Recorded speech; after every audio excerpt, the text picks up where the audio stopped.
महागठबंधन पहले बनने तो दीजिए। क्या आपको मालूम है कि महागठबंधन में कौन से दल हैं? हमें तो नहीं मालूम है। आरजेडी एक दल है, कांग्रेस उसमें रहेगी कि नहीं रहेगी, कितने सीट पर रहेगी, वो तो वही बता सकते हैं। अभी तो आप देख रहे हैं कि कांग्रेस वाले अपना अध्यक्ष ही बदल रहे हैं, अब कोई यात्रा वात्रा शुरू कर रहे हैं। तो ये तो अभी से लेकर अक्टूबर तक खींचतान उठा पटक चलता रहेगा। इतना अच्छा अगर महिला सशक्तिकरण का विकास का मॉडल शराबबंदी है, तो ये बढ़िया वाला मिठाई तुम लोग खाली बिहार के लिए क्यों रखते हो? देश में क्यों नहीं लागू कर दे रहे हो भाई? देश में भी तो भाजपा की सरकार है। अगर शराबबंदी से ही सब फायदा है, तो ये फायदा सिर्फ बिहार के लोगों को क्यों दिया जा रहा है? उत्तर प्रदेश में योगी जी क्यों नहीं लागू कर दे रहे हैं इसको? आप ये सवाल पूछिए तो सही, सारा हेकड़ी हवा हो जाएगा। अरे बिहार के बच्चों के से मजदूरी करा रहे हो, उसको सूखा नशा हो रहा है, उसकी तुमको चिंता नहीं है। तुम तो कहोगे कि शराबबंदी अच्छी है।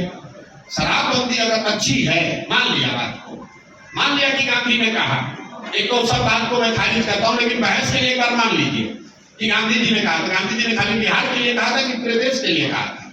तो पूरे देश में क्यों नहीं लागू करते हो? उत्तर प्रदेश में क्यों नहीं लागू कर रहे हो? खाली बिहार के लोगों को इतना बढ़िया लड्डू खिलाइएगा। शराबबंदी का लड्डू खाली बिहार का लोग ही क्यों खाएगा भाई? इतना बढ़िया लड्डू है पूरे राज्य में, पूरे देश में खिलाइए। आपको कभी सवाल ही नहीं पूछ रही है।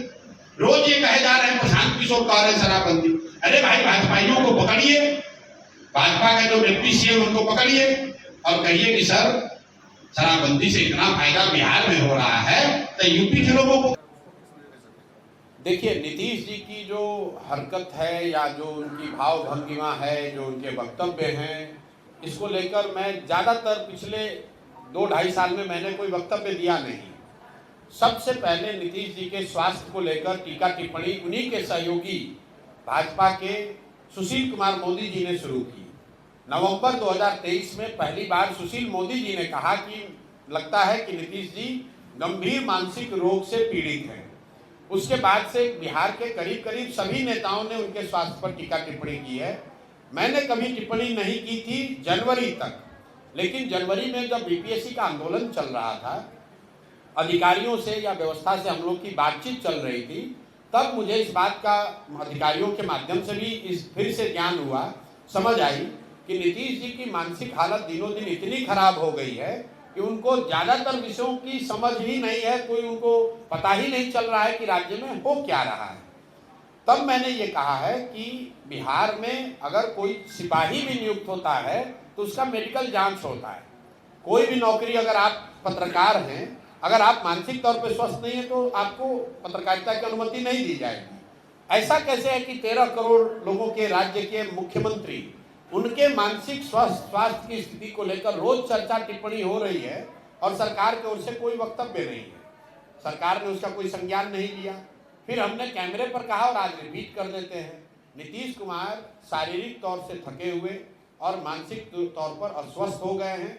और अगर इसका प्रमाण आपको जानना है तो खाली आप खड़े होकर नीतीश कुमार जी से उनके मंत्रिपरिषद के सदस्यों का नाम पूछ लीजिए। नीतीश कुमार की मानसिक हालत आज ये है कि वो अपने मंत्रिपरिषद के साथी मंत्रियों का नाम तक नहीं जानते हैं, नहीं याद है उनको, और उनके भरोसे 13 करोड़ लोगों का जीवन छोड़ा हुआ है। तो नीतीश कुमार जी की तो गलती है ही, उन्हें इस्तीफा देना चाहिए क्योंकि वो स्वस्थ नहीं है। लेकिन उससे भी बड़ा दोष उनके सहयोगी दल भाजपा का है, क्योंकि ये नहीं संभव है कि देश के प्रधानमंत्री और गृह मंत्री को ये पता नहीं है कि मुख्यमंत्री नीतीश कुमार की मानसिक हालत या उनकी स्वास्थ्य की स्थिति क्या है। बावजूद इसके वो लोग नीतीश कुमार को सामने खड़ा करके राजनीतिक रोटी सेक रहे हैं। इसलिए मुझे लगता है कि इसके लिए भाजपा भी बराबर की गुनाहगार है, जो ये समझती है कि बिहार की जनता को मूर्ख बनाकर किसी तरह वोट ले लो और अगर कहीं जीत मिल गई तो नीतीश को हटाकर अपना भाजपा का मुख्यमंत्री बना लो। ये उनकी रणनीति है। इसलिए मुझे लगता है कि नीतीश जी तो बीमार है ही, लेकिन उस बीमार व्यक्ति को जनता के ऊपर थोप के रखना, मुख्यमंत्री बनाए रखना, इसका ये जो गुनाह है ये भाजपा कर रही है और भाजपा के लोगों को इसका जवाब देना चाहिए। शराबबंदी जैसे संवेदनशील मुद्दे पर आप कहते हैं कि 1 घंटा में समाप्त कर देंगे, इससे क्या नहीं लगता है कि महिलाओं में आपके खिलाफ कुछ एक इमेज बन जाएगी? देखिए, जब मैंने शुरू किया तब मैंने अपने आप से एक संकल्प किया है कि 10-15 बरस जब मैं राजनीतिक सामाजिक जीवन में रहा हूँ, कई बार ऐसा हुआ है। हम लोग जानते हैं कि ये बोलना गलत होगा, फिर भी लोग बोलते हैं, नेता बोलते हैं क्योंकि वोट की बात है। तो मैंने ये संकल्प लिया है कि मैं इस पूरे अभियान में बोलूंगा वही जो सही होगा, चाहे वोट मिले या ना मिले।